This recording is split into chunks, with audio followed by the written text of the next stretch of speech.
நம் ஆண்டவர் இயேசு கிறிஸ்துவின் நாமத்தினால் மகிழ்ச்சியும் சமாதானமும் நம் அனைவரோடும் இருப்பதாக.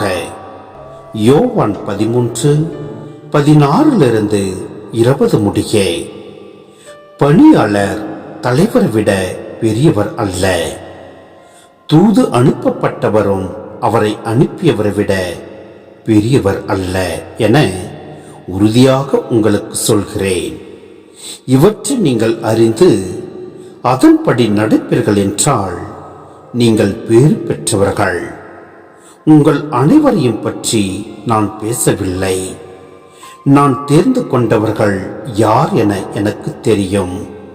எனினும் என்னோடு உண்பவனே என் மேல் பாய்ந்தான் என்னும் மறைநூல் வாக்கு நிறைவேறியாக வேண்டும். அது நிறைவேறும் போது இருக்கிறவர் நானே என்று நீங்கள் நம்புமாறு இப்போதே அது நிறைவேறும் முன்பே அது பற்றி உங்களுக்கு சொல்லி வைக்கிறேன். நான் அனுப்புகிறவரை ஏற்றுக்கொள்பவர் என்னையே ஏற்றுக்கொள்கிறார். என்னை ஏற்றுக்கொள்பவர் என்னை அனுப்பியவரையே ஏற்றுக்கொள்கிறார் என உறுதியாக உங்களுக்கு சொல்கிறேன். சிந்தனை: விடுதலை பயண அனுபவத்தோடு தொடர்புடைய முக்கிய நிகழ்ச்சிகள் 2. முதலாவது செங்கடலை கடத்தல், இரண்டாவது மன்னாவை உண்ணுதல். இந்த 2 நிகழ்வுகளும் யாவே இறைவனின் மாபெரும் வல்ல செயல்களாக விவிலியம் முழுவதும் அறிக்கையிடப்படுகின்றன.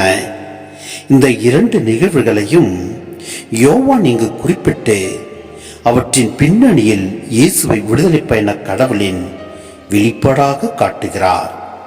விடுதலை பயண கடவுள் தம்மை வெளிப்படுத்திய அதே பாணியில் இயேசுவும் இங்கு நான் தான் என தம்மையை வெளிப்படுத்துகிறார். நான் தான் அல்லது நானே என்னும் இயேசுவின் வெளிப்பாடு இந்த அதிகாரத்தில் நாம் பார்க்க முடிகிறது. இருக்கிறவராகவே இருக்கிறவர் நம் ஆண்டவர். ஆம், இருக்கிறவர் நானே என்று நீங்கள் நம்புமாறு இப்போதே அது நிறைவேறும் முன்பே அது பற்றி உங்களுக்கு சொல்லி வைக்கிறேன் என்று கூறியிருப்பதையும் நாம் இங்கு பார்க்க முடிகிறது. எனவே நம் ஆண்டவரில் முழு விசுவாசம் வைப்போம். அவரோடு நாம் பயணிப்போம். அவரது வார்த்தைகளை நாம் பின்பற்றி நாம் செயல்படுகின்ற போது எல்லாம் வல்ல இறைவன் நம்மை நிறைவாய் ஆசீர்வதிப்பார். ஆமென்.